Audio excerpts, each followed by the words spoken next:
अस्सलाम वालेकुम नाजरीन, मैं doctor Mohammad Rizwan Hamid market development agronomist के तौर पर बायर पाकिस्तान में अपने फ़राइज़ सर अंजाम दे रहा हूँ। आज मैं काश्तकार हज़रात के लिए कपास के बीज को जहर लगाने के मामलात पर बातचीत करने के लिए हाज़िर हुआ हूँ। तो हम सबसे पहले ये देख लेते हैं कि अगर कपास के बीज को जहर ना लगाया जाए तो उसके क्या नुकसानात हो सकते हैं। सबसे पहले जब नुकसानात की बात की जाए तो कपास के इब्तदाई मराहिल में दो किस्म के नुकसानात का सामना करना पड़ता है। जो दो मसाइल हैं उनमें नंबर 1 जो है वो सकिंग इंसेक्ट, जिन्हें हम रस चूसने वाले कीड़े कहते हैं, उनका मसला है। कपास के इब्तदाई मराहिल में रस चूसने वाले कीड़े जैसे कि सब्ज़ तेला और थ्रिप्स बहुत ज़्यादा नुकसान करते हैं। दूसरे मसले पर अगर बात की जाए तो दूसरा ज़मीनी बीमारियों का मसला है, जो कि फिज़ेरियम, रिज़ोक्टोनिया या पीथियम की वजह से हो सकती हैं। इन ज़मीनी बीमारियों की वजह से पौधे के इब्तदाई मराहिल में ही पौधे की जड़ें गलने लगती हैं, जिसकी वजह से पौधे मरना शुरू हो जाते हैं। जब जड़ें गलेंगी और पौधे मर जाएंगे तो जो मुकर्रर करदा फ़ी एकड़ पौधों की तादाद है वो हमें नहीं मिल पाएगी, जिसकी वजह से नतीजतन हमारी जो पैदावार है उसमें खातर खा कमी वाक़या हो जाती है। जैसा कि मैंने बताया कि दो किस्म के मसाइल आते हैं, रस चूसने वाले कीड़ों का मसला और ज़मीनी बीमारियों का मसला। अब इन दोनों मसाइल के हल के लिए बायर पाकिस्तान आपको दुनिया की सबसे अच्छी केमिस्ट्री दे रहा है, जिसका नाम है होम्ब्रे एक्सेल। होम्ब्रे एक्सेल दुनिया की एक बेहतरीन केमिस्ट्री है जो कि पाकिस्तान में सिर्फ़ आपको बायर पाकिस्तान ये प्रोडक्ट देता है। इसमें दो कीमियाई मुरक्कबात का मजमूआ है। नंबर 1 इसमें अमीडा क्लोप्रिड है जो कि एक कीड़े मार जहर है। ये आपके रस चूसने वाले कीड़ों का मसला हल करता है। दूसरा इसमें जो कीमियाई मुरक्कब है वो टिबुकोनाज़ोल है जो कि एक फफूंदी कुश जहर है। ये ज़मीनी बीमारियों के ख़िलाफ़ पौधे को बचाता है। तो इस तरह अमीडा क्लोप्रिड और टिबुकोनाज़ोल ये दो कीमियाई मुरक्कबात मिलकर आपके दोनों मसलों को हल करते हैं। पाकिस्तान का ये वाहिद प्रोडक्ट है, एक मल्टीनेशनल कंपनी जो आपको दे रही है, जिसमें दोनों मसाइल का हल है। एक ही प्रोडक्ट से आप दोनों मसलों को हल करते हैं और इसकी सबसे बड़ी खूबी ये है कि इसे इस्तेमाल करना इंतहाई आसान हो जाता है। अगर आप कीड़े मार जहर अलग से और फफूंदी कुश जहर को अलग से मिलाएंगे और उसे फिर दोबारा से आप एक यकजा करेंगे तो उसमें कमी बेशियाँ रह जाती हैं।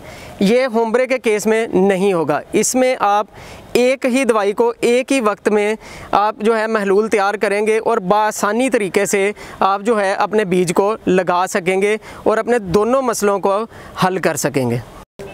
इससे पहले कि हम शीट वाला तरीक़ाकार और रोटरी ड्रम का तरीक़ाकार आप लोगों को बताएं, उससे पहले आपको हम बताएंगे कि महलूल कैसे तैयार करना है। सबसे पहले हमने 5 किलो बीज के लिए 50 ml होम्ब्रे एक्सेल दवाई डालनी है। 5 किलो बीज के लिए 50 ml दवाई हमने डाल दी। उसके बाद हमने जो मुकम्मल महलूल तैयार करना है, जिसे हम स्लरी कहते हैं, वो हमारी टोटल 130 ml बनेगी। उसके लिए हमने 50 ml दवाई में 80 ml पानी डालना है, लेकिन हम दो हिस्सों में तकसीम करके 80 ml पानी डालेंगे। 40 ml हम पहले डाल देंगे और दवाई को मिक्स करने के लिए लकड़ी की छड़ी का इस्तेमाल किया जाए। 40 ml पानी डालने के बाद दूसरा हिस्सा जो 40 ml पानी का है हम वो डालेंगे। इसे दो हिस्सों में तकसीम किया जो हमने पानी 80 ml को। उसकी वजूहात ये हैं कि जो दवाई हमारे बीकर के साथ लगी रह जाती है वो अगले 40 ml पानी में हम हल कर दें, ताकि बीकर के साथ कोई दवाई ना लगी हो और आपका मुकम्मल तौर पर दवाई का महलूल तैयार हो। अब आप देखें कि जो बीकर के साथ दवाई लगी थी वो भी सब धुल कर हमारे असल महलूल का हिस्सा बन चुकी है। तो हमारा जो टोटल जो दवाई का महलूल तैयार हुआ है वो तकरीबन 130 ml तैयार हो चुका है। अब हम इसके बाद आपको बताएंगे कि शीट पर किस तरह से हमने बीज को जहर लगानी है और दूसरा तरीक़ाकार में रोटरी ड्रम में किस तरह से हमने बीज को जहर लगाना है। तो जी बज़रिया शीट जहर लगाने का तरीक़ाकार हम आपको दिखाते हैं। सबसे पहले हमने बीज को ढेरी की शक्ल में शीट पर डाल देना है।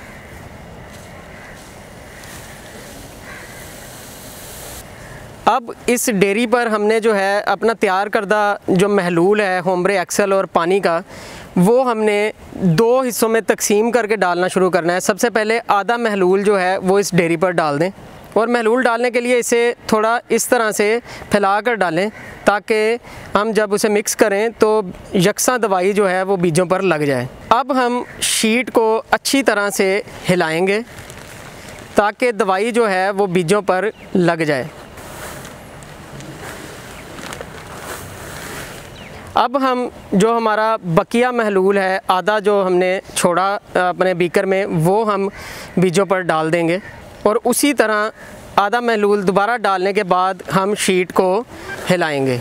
तो अब जैसा कि काश्तकार हज़रात आप लोगों ने देखा कि हमने शीट को अच्छी तरह से हिलाया और बीज को यकसा तौर पर दवाई लग चुकी है। अब इस बीज को हम इसी तरह पड़ा रहने देंगे ताकि दवाई जो है वो खुश्क हो जाए और खुश्क होने के बाद ये बीज बिजाई के लिए तैयार होगा। अब हम रोटरी ड्रम के तरीके से जहर लगाने का तरीक़ाकार आपके सामने आपको दिखाएंगे।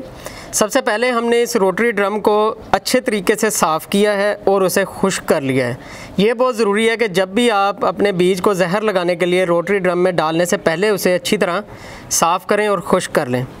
उसके बाद रोटरी ड्रम का ढक्कन को खोलें। ढक्कन को खोलने के बाद 5 किलोग्राम बीज इस रोटरी ड्रम के अंदर डालें। तो अब हमने 5 किलोग्राम बीज जो है वो रोटरी ड्रम के अंदर डाल दिया है। अब हम जो महलूल हमने तैयार किया है होम्ब्रे एक्सेल का और पानी का, वो हम बीज पर रोटरी ड्रम के अंदर जो बीज है उस पर हम डाल देंगे। बीजों पर महलूल को डालने के बाद रोटरी ड्रम का ढक्कन अच्छे तरीके से बंद करें। अब हमने रोटरी ड्रम का ढक्कन अच्छी तरह से बंद कर दिया है। अब हम बीजों पर जहर की मिकदार यकसा तौर पर लग जाए, हम इस रोटरी ड्रम को घुमाने के लिए इसे ऑन कर देंगे।